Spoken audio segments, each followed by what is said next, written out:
5 years practicing the infinite banking concept. We're going to learn all about it. We are joined today by two wonderful gentlemen. We got two brothers on the show today.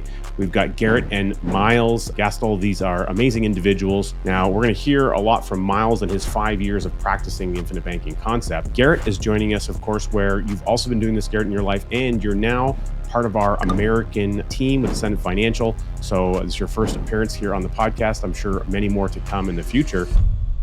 Thanks for dragging, kicking, and screaming Miles onto the show with us today. And we're excited to talk to both of you guys about your incredible experience. Now, Miles, you're a commercial general contractor. You've been in business for a while. And I'm guessing there's going to be some implementation here of how you're using this maybe in your business life, but also in the personal life. So maybe let's start first and foremost with how did you get introduced to the concept?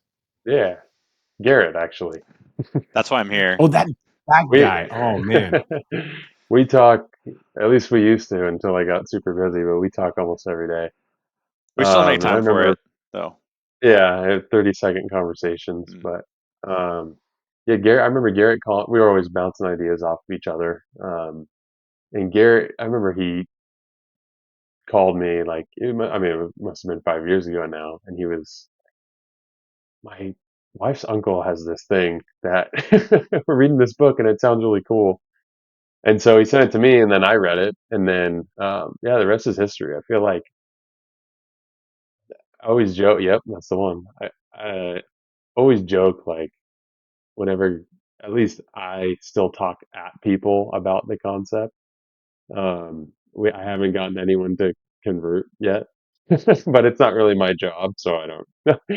I'm just burning bridges with friendships and and clients when I tell them.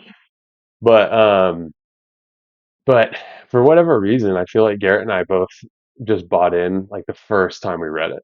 It was all in right away, and it was like, how can we? We probably got a little too aggressive at first. Like, what can we do to fund, like max fund this? Looking up videos of like taking out credit cards to do it. So I don't know why, but for whatever reason, it really clicked for.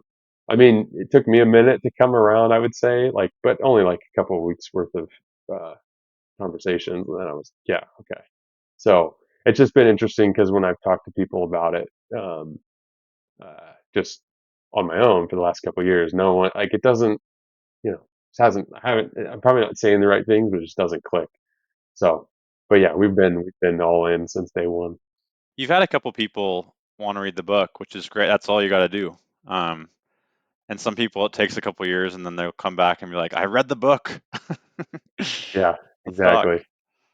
Yeah. So No, regretfully, I've only read the book, I think, cover to cover like twice. No, it's only been, I think, only once actually. It's about time for a refresh, though. it is. Now that you're a Yeah. client Well, here, you need to do it. So Yeah. the nice thing about the book is that it's spaced out really well so that you can pick up and read any page or 2 pages.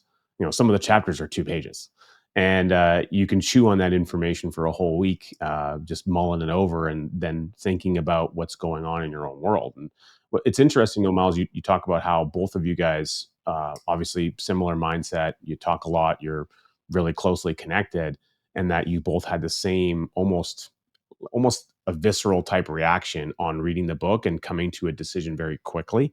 Now, I've learned about Garrett that much like myself, he's able to make decisions fairly quickly. He wants to move fast, go fast. And so I appreciate that. That quick start energy that he's got is wonderful. And, so after the couple of weeks of, a few conversations and going through the book initially, when you were reading the book, did it just kind of like just make sense? Did it just seem like, well, why wouldn't I do this? Like, what were some of the thoughts that came up for you when you first read the book? Drawing on a whiteboard and showing my wife like a diagram of the pea analogy. She always jokes about that, but she was like, "This is so dumb." Like, what are you trying to tell me? But that really clicked. Like, don't steal the peas. I'd be really curious to actually revisit it now that I've been uh, in business for a couple of years to see like what clicks again. I just don't have the book with me because I gave it to my neighbor, so I need to get some more copies. I have a But couple actually. but. I can I, drive one over to you. I would definitely. say that it's something where I don't remember what initially clicked, to be honest. I just remember like even in the last year, just the more Garrett and I talk about it, new things click for it all the time, I would say. So I don't really recall like what the initial. I think it was like, oh, interest recapture, that makes sense. But now you say that's not, you know, depending on whether or not that's technically true. But it made a lot of sense to um, it, I suppose the like analogy that I would always give people is it's just putting your money in a place where it truly compounds over its lifetime. Because you always hear about compounding interest, and people are like, yeah, compounding interest is great, but like what is truly compounding contractually over the lifetime? And then you're able to borrow from that and not interrupt that compounding. That's always like the thing that I guess start with when I'm talking about it with people, and what sticks out at me is it being really powerful. So And something that we were actually talking about before we jumped on with you, Richard, in our 5-minute conversation of the day, is we both have young families, and the death benefit just really makes us feel secure. You know, if something happened to Miles, or his family would be okay financially, and the business would be able, the business would be taken care of, and all of his yeah, obligations. It just that really does matter. So that's right. something we just talk about more now that we I have young families. So totally. Yeah, I was just Uh, gonna say that wasn't even on my radar with it at first, but mhm. now when I look at it, I'm like, oh, this is great. Like, I obviously need a better plan in place if that were to happen, but it makes. I used to just say like that's just kind of like the cherry on top, just utilizing the policies, but now that's like a huge benefit to me when I look at it. So I appreciate you both providing that perspective because it's actually something that we don't talk about nearly enough. And I think, obviously, you mentioned the words life insurance. Most people turn their brain off when they hear that word because they think it brings up the mental picture or conversation about someone they know, love, and care about no longer being around. And there's a natural, almost like barrier of wanting to think about that, right, as some future element. And I think that's what causes people to maybe view anything in the insurance realm, life insurance realm, sometimes with a little bit of like trepidation, like they're a little bit hesitant to a degree because it just brings up a topic that they don't want to talk about. But you really putting the nail on the head, Garrett, just identifying how critical that is for you at this stage of life. You do have, I think you've got 4 or 5 kids, is it? We've got 3 right now. Three. For now, Okay. Okay. I'll just leave it at So, but that. there's a lot of kids happening here. So between the two of you guys, pretty soon you're going to have your own hockey Yep. team, and it's great to know that you have that protection in place. And so while it might not have been present of mind when you got the policy originally, just that the impact of how it shifts and changes over time. And I think a lot of people do feel and resonate with that. Mhm. And interestingly enough, at the beginning of the year here in January, I had the unfortunate scenario where I had to help deliver a death claim for a client of mine. Wonderful guy. I really appreciate it. I had amazing conversations with him. He was in his early 50s, and a freak accident essentially in New Year's Eve led to a blood clot situation. And the result is 7 days later, he wasn't with us anymore. And so I got the news, about 2 weeks into the new year, and a really, really unfortunate circumstance. And this sort of thing does happen. We don't know what our best before date is, but we can plan for it effectively. And there's one tool above all other tools that makes that plan really effective. And it's one that you can tap into at will as it builds its own equity. And that's really the core elements here. Like we're getting an equity producing growth machine with unlimited access to tap into that equity, plus a big giant wrapper of tax-free death benefit around it. Nelson Nash, he used to say, it's so important that we classify things correctly. And, Miles, in construction, sometimes people use different lingo for certain tools or certain types of materials that you might use on a job site, as an example. And even if you go to different like geographic areas, like if you were to show up in Alberta, Canada and start doing construction, like you might get a different lingo for some of the things on a job site.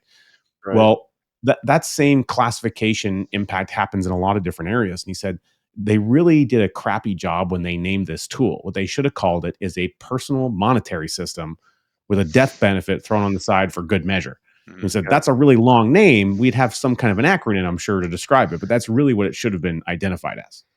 Okay, so you want to keep the wealth in the family. I get it. I hear you. Me too. That's why we wrote this book, Don't Spread the Wealth. Everyone tells you that you want to spread the money, spread the wealth around. No. You don't want to do that.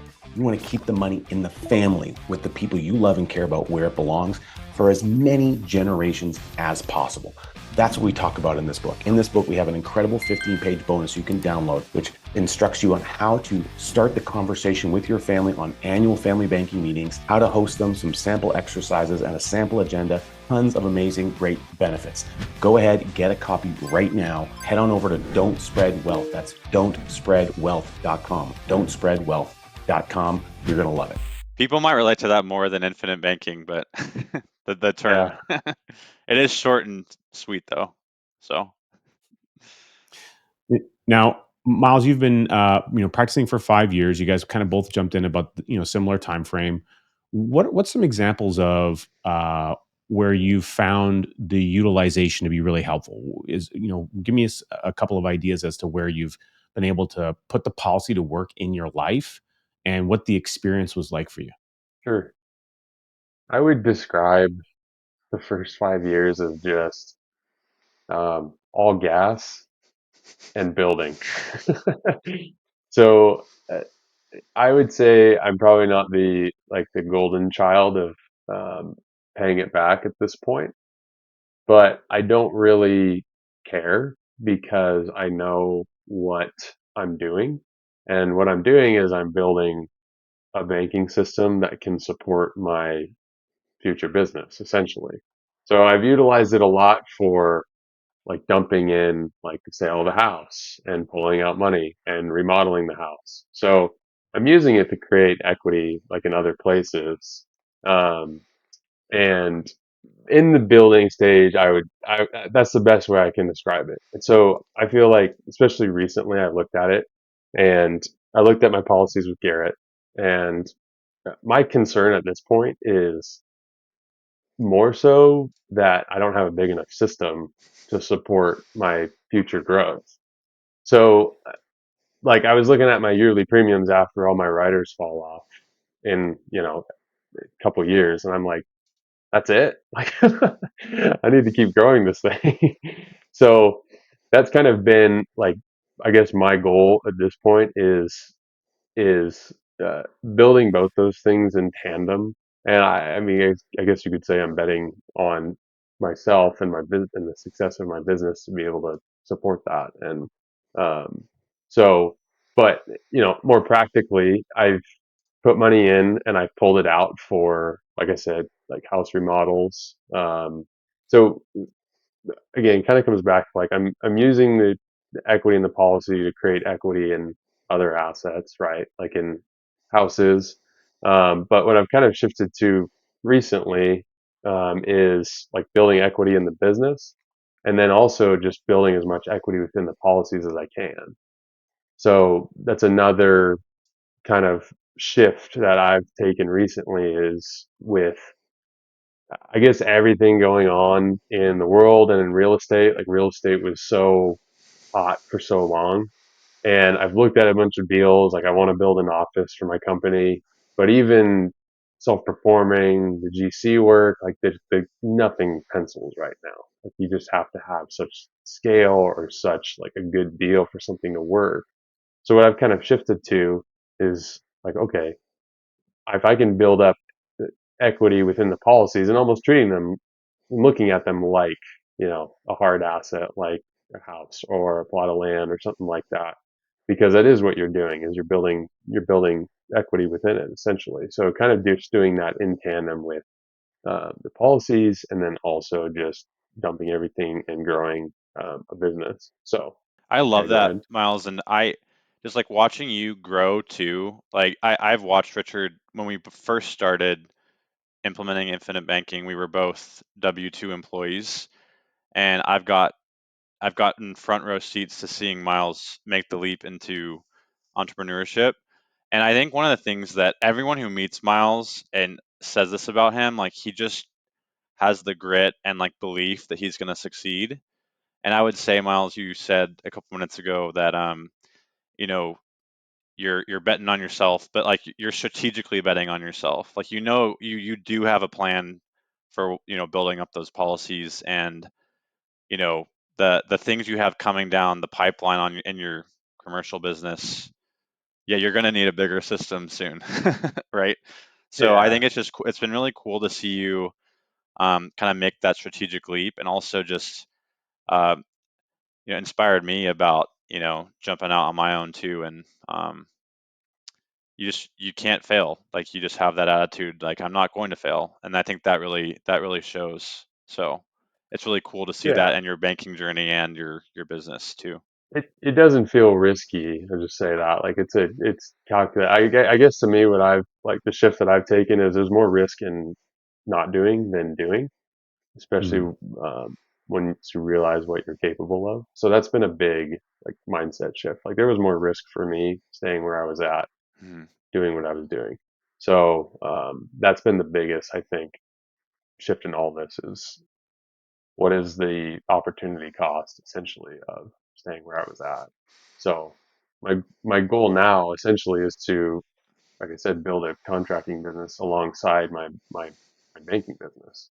And I think the banking is more profitable at the end of the day. So there's there's a couple of key elements that I really want to zone in on for our listeners, Miles, that you identified here. And it's the last statement. I'll actually start with that first. Is like Nelson says right in the book that everyone should be in two businesses. The first is the business in which you generate your income. The second is the banking business. Of the two, the banking business is more important. So you just kind of identified that really in your own language in your own life, and then talking about doubling down on yourself. And so we firmly believe that you are your greatest asset.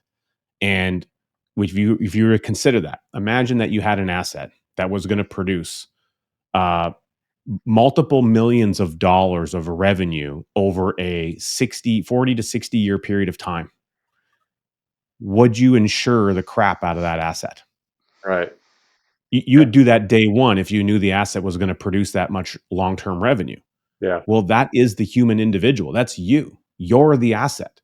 And yet people will go and they will insure their business, they will insure their primary residence, and they'll insure their rental portfolios, partly because they're required or else they can't get the loan from the bank. So there's a little bit of that.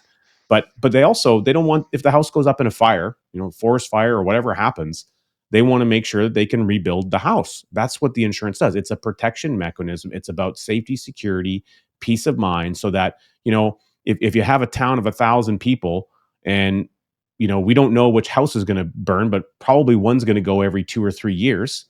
You want to make sure that you're putting a little bit in to guarantee that your house or your neighbor's house can get rebuilt properly. That's you're pooling that risk together effectively. That's the basics of how insurance is put together. Now, when you just extend the scope of that pool and you put it on the human life, that's all life insurance is. And so we're all mutually contributing into this giant pool that we all can share in. If you're with the same company, you guys probably have policies with the exact same company. So your family's putting in premium, your family's putting in premium, and you probably have other family members or people that are putting in premium. And eventually your kids are going to put in premium. And it's all in this same mutually combined pool that's well managed by people who've put all the systems in place to make sure it's done properly. That is such a beautiful system. Hmm. And so you're insuring your greatest asset, which is you. And that's such a beautiful thing. I think that's something that can't be understated enough.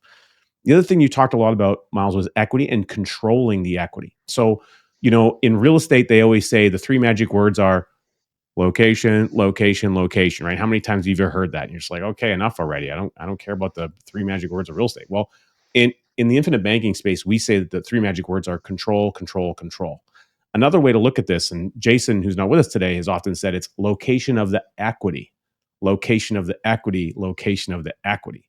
So you're able to dictate the terms of where you want to build your equity. Some of it's in your business, which is your biggest asset right now. Some of it's in the house that you own and renovations you're doing. Well, if you're doing renovations on your house, would you need that for a growing family, certain lifestyle experience, certain needs? Happy wife is a happy life. I've heard that a few times. So there's a number of reasons why you might need to do that. But then also there's probably some advantage. Hey, look, these are some of the things that I can do with my work that might translate a little bit into showing the scope of what you can do for other people as a general contractor. So there's like a number of check boxes that you're kind of hitting there, and being able to determine, well, where do I want to store the equity? Am I storing some of it in the house? I'm going to store some of it in the business. I'm going to store some of it in the policy. I'm going to build in all three locations, but I'm going to determine the rules, the when, and the how I'm going to apply into those. So whether it's paying loans down, paying premiums, each one of those things creates equity. How would you like to see a 91-year case study that we put together to explain how this infinite banking thing can work for a family over 2 generations? Well, you know what? Real easy to do that. We have that right in our second book, Cash Follows the Leader. You can get a copy for free delivered right to your inbox. Head on over to cashfollows.com. That's cashfollows.com and pick up a copy right now.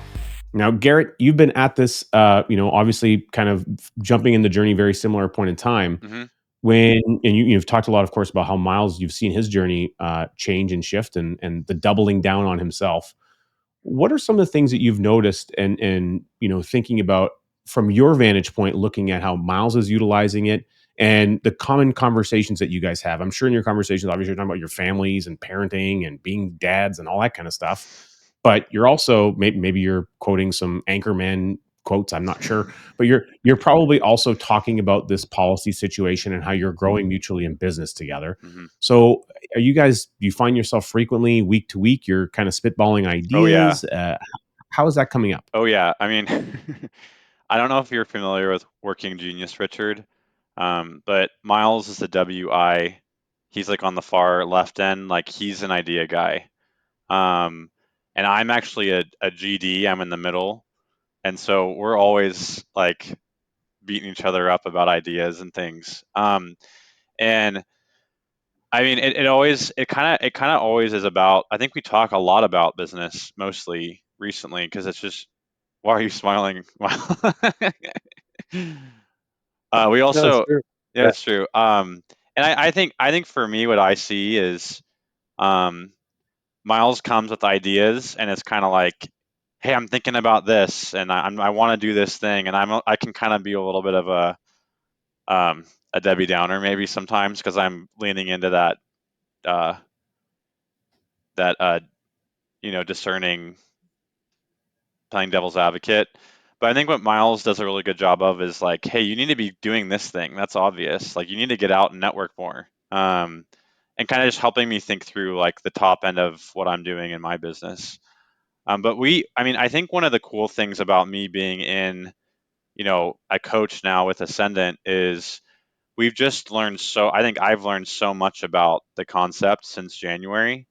And just talking about what I learned with Miles, I think we've both been able to kind of um, have like an unfiltered discussion about it and kind of talk through our assumptions about it and help each other grow in that way. I think that's really been a cool thing. And I think, there's just such great, I think one of the things about Ascendant that's so unique is really trying to be truthful to the concept and to Nelson and not sensationalizing it, and really understanding what's going on. Because I think for a long time, um, it's really easy to get caught up and like, this is a silver bullet that's going to magically solve all my problems, and without really, and it's like, well, wait, but I'm paying interest on my own money. Like, what does that mean?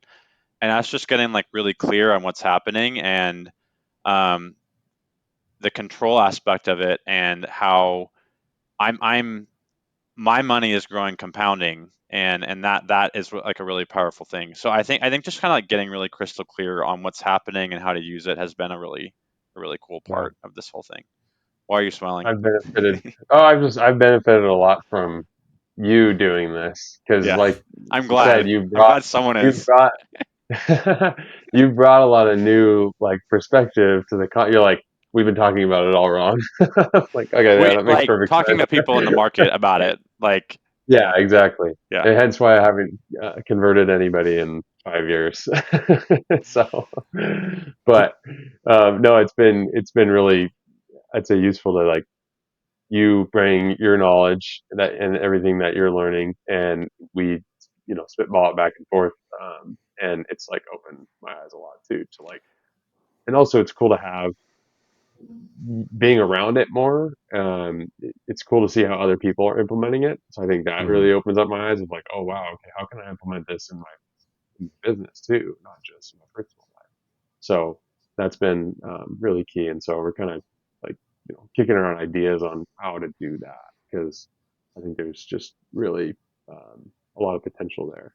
So Well, it's interesting. I'm curious, Garrett, you mentioned, it's kind of been January 2025 since you've kind of joined and become a part of the Ascendant extended team. You're Hmm. you're fully involved in a new, and just, yeah, embracing all those aspects, which I love to see. And Miles, I'm curious, if you think back on the first 4 years, and we're kind of in year 5 here now, and just some of the shifts and the changes that you've seen with Garrett and what he's up to now, what he's learning, and then the conversations. Like, what have you noticed from your perspective, seeing the conversation shift and change since embracing and becoming part of the Ascendant for Garrett? uh, you kind of touched on it. It's toning back the sensationalist rhetoric. People get kind of squirrely when you're like, there's this thing that nobody knows about, but I know about it. It's the black box Yeah, secret. Like, where is this black box? right. I keep And looking for it. I've never found it. It's called exactly. infinity banking. Yeah, yeah. Yeah. Read this book and don't look up anything else about it. Just read this book and talk to me. So that was like, I feel like that was kind of our approach for a while, just because we didn't know any better. But the way that you guys talk about it is kind of like you described earlier. It's not this silver bullet. It still follows the rules of logic and money, and it's not this quick fix to anything. It's it's a it's building a business is what it is. You can't just do that overnight. You have to Hmm. build something. You have to build a system. So I think that's been the big, at least shift of like in our discussions, for me, of like how to talk about it, especially with people that are new to the concept, and like things, not to hide or not share anything, but more asking questions and talking to people about like, okay, like, well, how much are you spending on interest? Like, what are your long term goals? As opposed to like this approach of like there's this secret thing that we know that you don't know. You want to get rich So buying cars? Yeah. yeah, so because it's really not that. Like I said, Right. it's the same thing that I'm doing right now in my day to day business.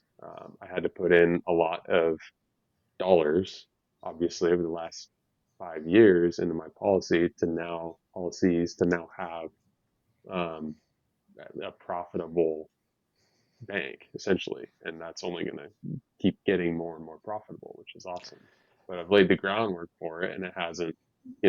It took a while, so it's yeah, And something you're doing, and you're doing the same thing in your business, right? You had to put money into your business, and yeah, because you had the policies, and you did a really good job with the sale of your home and stuff, and adding a lot of value to your first home here. Um, but you've also had to invest a lot of time in your business too, and right, you're building towards something that's going to be bigger. And you're exactly right. People want to get rich tomorrow. Um, and there's not much out there that does that. There right. isn't anything And if really. if if it is, you're probably not equipped to keep it. I always Hmm. think of like the analogy of like if I woke up tomorrow with like this like Mr. Olympia's body, like I would lose it in 3 weeks because I don't know how to maintain that. Hmm. So what I like about infinite banking and like the grind of success, because I'm a masochist, but um, You are. is um, i- is there's it's not a quick fix. If I was to wake up tomorrow and have all the goals that I want to achieve in life, I would I would squander it probably because I wouldn't know how to manage it properly and how Mm. to maintain it. So that's also what I liked about the IBC journey and like learning along the way is like I'm learning about my business. I know my business really well, but I've also been learning the concept and talking it over with you, like over the years, and growing my understanding of the banking business. So You see why we talk every day, Richard. There's such insight there. We want you to understand the 5 strategies that you can use to reduce taxes now and in the future. In fact, we wrote about them in our book, Keep Taxes Away from Your Wealth. You can get a copy of Keep Taxes Away from Your Wealth by going to keeptaxesaway.com. That's keeptaxesaway.com. Ease on over there, get a copy today. Yeah, and I love the connection point of, you touched on behavior, Miles, which, I mean, if mathematically, if you take out the blank pages out of Nelson's book and you take out the pages that have illustrations and stuff on them, well, then about 30% of the entire book of actual content is based on human behavior. So a large percentage of the book, and it's all at the beginning of the book, is all behavior based. And if you can't get the behavior based stuff down, then you shouldn't even proceed, essentially. Nelson kind of says that a few times in the book. But on page 15, which is the grocery store example, he really identifies the whole purpose of the grocery store example is to help people understand Nelson's trying to teach people how to grow a business and what's involved in the work and the effort and all the stuff that you need to do to go and create a grocery store. And that same type of element is necessary in building, it identifies his rules of thinking long range and don't be afraid to capitalize. And capitalization, yes, there's dollars involved in that in the way of premium for a policy, but capitalizing for a business is dollars and investing in the business, dollars and investing in marketing, dollars and investing in your education, dollars and investing in the accountant, dollars and investing in employees, right? Dollars and investing in XYZ. And then there's the time of the networking functions to get the contracts, the time of, looking at drawings and bidding on jobs and figuring out how to bid on jobs. And I'm sure there's a few more things you could list out, Miles, that you need to do for your contracting business. So Many more things. All of that is capitalization, right? And same way that you go get a university degree, well, you get a university degree, you get 4 or 5 or 6 years or however long you need to go in to get the degree that you want. Well, you're putting up all the time. You're also putting up all the money. And at the end, you have some potential of a future revenue source that's likely higher than the person that didn't put that time and effort in. Mm-hmm. That's the whole purpose of capitalization. It's the exact same scenario, but you can't get to it if you don't get on the other side. Now, at the bottom of page 15, Nelson says, it all reminds me of a phenomenon in physics. Take a pail of water to seaside and heat it to 210 degrees Fahrenheit, and all you have is very hot water. But if you heat it up to 212 degrees Fahrenheit, you have live steam with unbelievable power. The steam engine changed the world. But it doesn't happen until you get past 212 degrees. Mm-hmm. Lots of heat goes into the process up until the boiling point, but the dramatic power comes suddenly. And so we're here having this conversation. You're at this 5-year point of your policies, and you identified the profit situation that you're finding yourself in now as these policies are maturing, where every time you put $1 in, you're getting greater than that dollar back from an equity position. And that efficiency will happen for the rest of your time. And so in your brain, you mentioned, well, depending on the structure of the policies, at some point you might not be able to put in as much premium as you're doing now. And when that happens, you're going to be like, that's not good enough. I need to get more in. And that takes us to page 85 of Nelson's book. Point number 2, he says, if you knew at passive income time, you would be getting back every single dollar that you put into a system, potentially tax-free. Would you ever object to putting any more into it? Obviously, the answer is no. So your brain's already tuned in to how can I grow and increase the size of my system and the premiums that I can pay. So it's creating the privilege to be able to pay a premium at any point in the future that you want to the degree that you want. And that's really, if you had a machine, and that machine, whether it's it's a Bobcat that you're using to clear a construction site, it's whatever the machine is, but that machine requires fuel. And it now is at a position where every time that you put fuel in, you get more operating hours, more value, faster work, better, more efficient work out of the machine. Would you ever want to stop putting fuel into that machine? No. It's fun, right? Yeah, right. no. It's fun. So yeah, I know it's really mean, fun to get to that point in the stage, definitely, because it's like now once they're properly capitalized and like you said, you start getting back more than you put in. It's like okay, and then you look at the projections, right? And it's like, wow, this never goes down; it only goes up from here. It's awesome. Why didn't I It's go bigger earlier? Well, it's because I couldn't afford it. But it's probably would very have been so good. it's like we did an investment together, and Miles and I did with our wives. We invested in an Airbnb and we tried it out, and it was stressful because it was not like that. It wasn't like oh, every dollar we put in forever is going to keep going up. It was like what do we have to do to to make sure we make money off this thing? And okay, we want to sell it. How do we make sure are we going to make money on this or not? So there's none of that stress with this. It's very Yeah, predictable, and it's if you treat it right, it's going to treat you right, like Richard's saying, for the rest of your life. yeah, So very different experience. really. Yeah, it gives me a lot of security moving forward in my day-to-day business to know that that's there and that is always going to grow no matter what my day-to-day operations. So, It's also interesting that 5 years ago, 2, 3 years ago, even you could find any social media site and learn all about how amazing Airbnb investing is and how great it's going to be, and the cash flow is fantastic. Well, that's because people weren't making the same cash flow on just long term buy and hold rentals. Number one, number two, yeah, all the gurus are telling you how awesome it is, but there's not a lot of passivity there. Yeah, you can do it passively. It can happen, but it usually doesn't happen right away. And it takes the hard lessons of learning how to systemize and make it better. Yeah. I know some people who are at that stage today, but they had to go through 7, 8 years of practice and effort and trials and tribulations. It's the same Yep. capitalization phase of any business. Yep. And they had to do all the work. They had the late nights. They had the this. They had the water issue. They had the cleaners not show up, like all of the things that take place. Dealing with the bad reviews, dealing with the refunds, dealing with the fact that you don't get the same percentage that you think you're going to get after your cleaning fee, like all of this stuff that Yeah. sounds really good when you first learn about it on the social media posts. Like, yeah, Airbnb or investing, that's the the ticket. sewer, the That's the sewer home run flood, I'm looking for.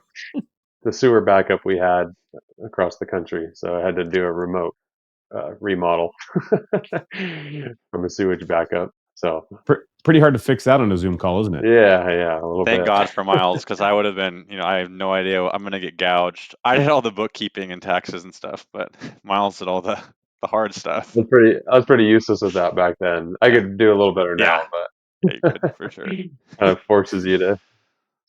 Well, Yeah, Well, Miles, although you've indicated you haven't had a lot of people you've been talking to jump on board yet, you're motivated enough to keep talking about it. It's something that's really core to everything you're doing financially now. It's really a pillar, basically, in your family's financial life going forward. It sounds like that's the way you communicated about it. What would you want to share and tell someone who watching this for the first time? Maybe they're just discovering the concept. This happens to be the first video they pop into on YouTube. What would you want them to know and understand about this concept from your perspective? yeah. Um, I think for me, I share it honestly because it's something that I feel like I really do care. I really feel like it helps people. Like, I feel like it's opened up my eyes to so many different things. And so I don't benefit financially at all from it, but I feel like I'm always talking to people about it and always giving that caveat. Like, you just sound like someone who would, enjoy this. Um, but I think, I guess I would say biggest thing is control, which maybe that's a big reason a lot of people don't want to do it is because I think um, some people don't want control. They want someone else to just handle it, and they want it to all be, you know, they just want to put their money somewhere and hope and pray that it keeps growing, right? So I think that that's probably a turnoff for some people. Maybe something like this isn't the right fit for them if that's the case.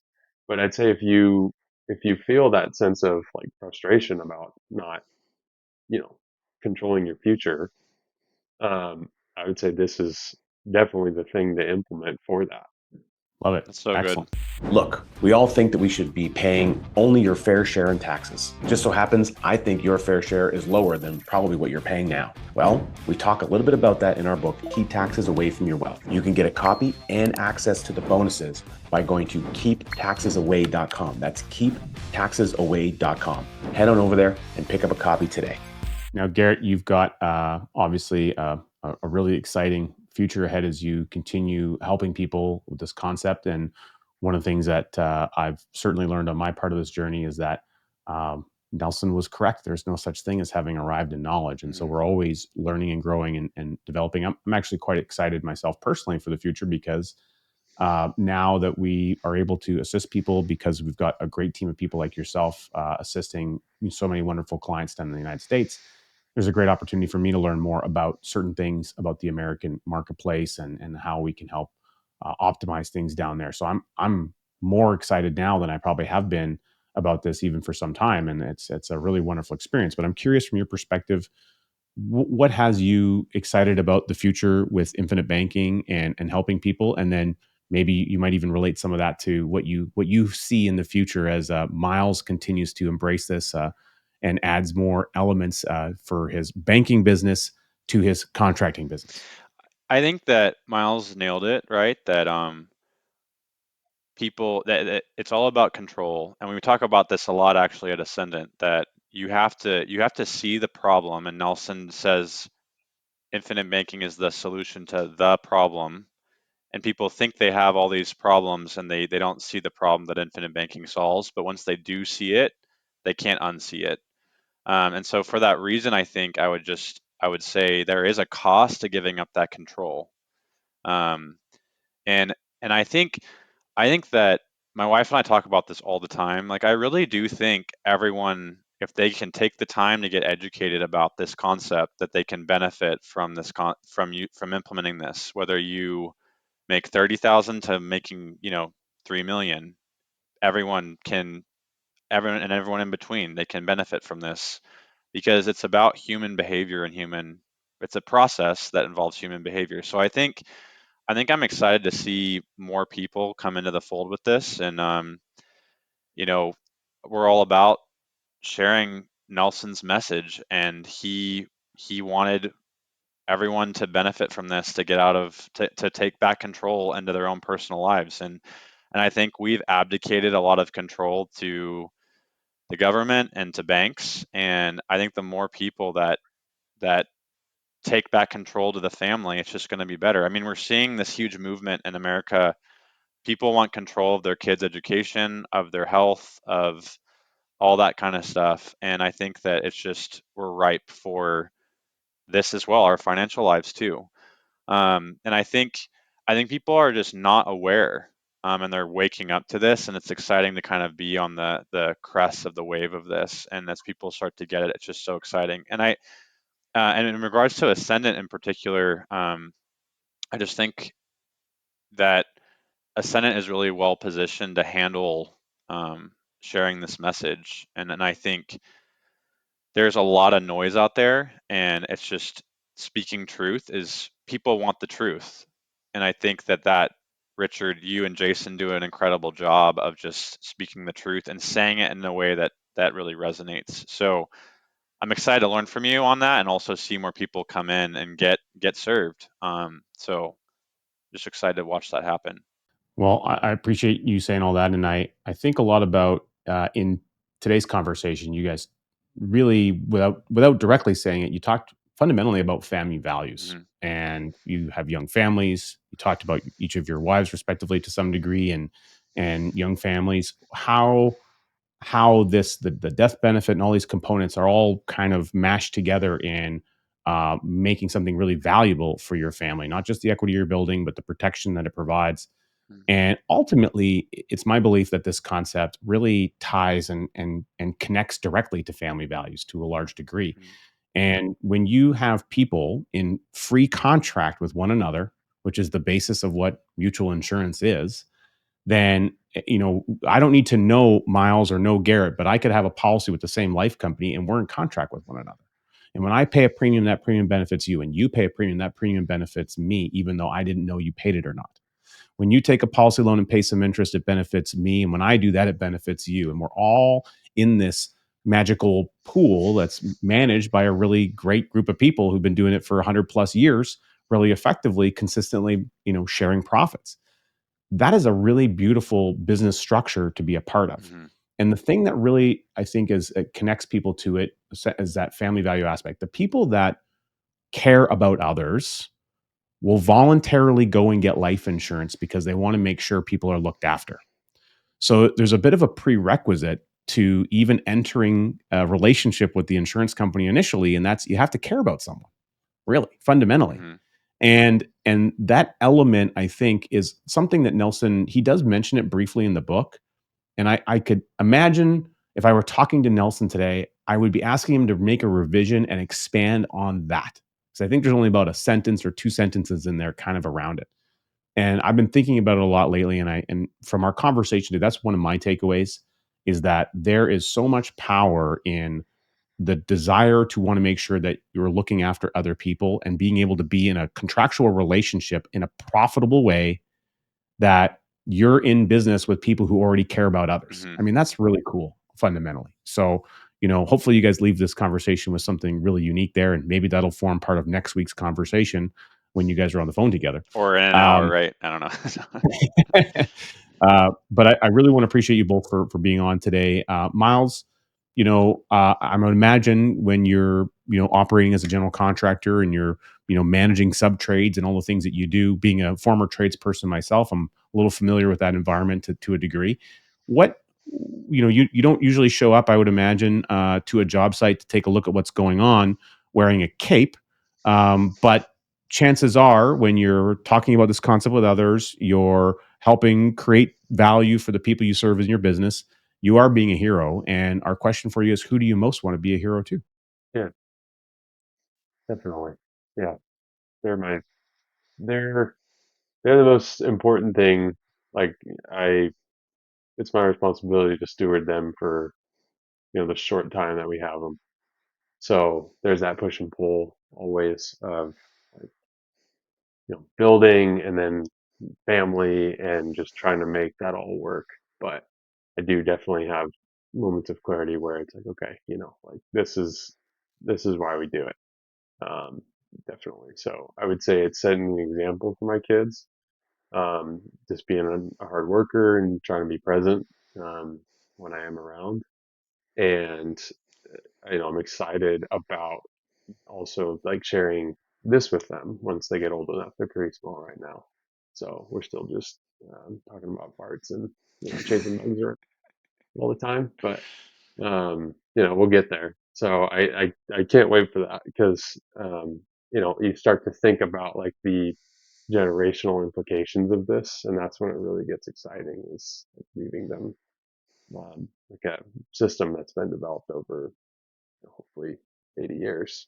So, but yeah, I would say it's definitely my kids. Love it. Awesome. Well, gentlemen, on that note, I'm going to make a plug for this book, Don't Spread the Wealth. I know the guy the two guys involved in writing it a little bit. And you can go ahead and get a copy. Go to don'tspreadwealth.com. That's don'tspreadwealth.com to pick up a copy of this book. And it's all about having those incredible meetings and the impact of that generational thinking so you can keep the money where it belongs with you and your family, so that economic churning potential over generations gets better and better and better without having to beg, borrow, or steal it from a government or a bank. You can keep that control at your hands where it belongs. That's what we firmly believe. This should be about you and your family. And by taking care of them where it matters most, we actually end up taking care of a lot of others around us at the same time. That's just how economics works. So appreciate you both for being on the show today. For those of you watching on YouTube's poof, you're going to see an amazing little pop-up that just said, hey, I'm great content. Click me to watch more. Well, go ahead and do that. And we'll catch you on next week's episode.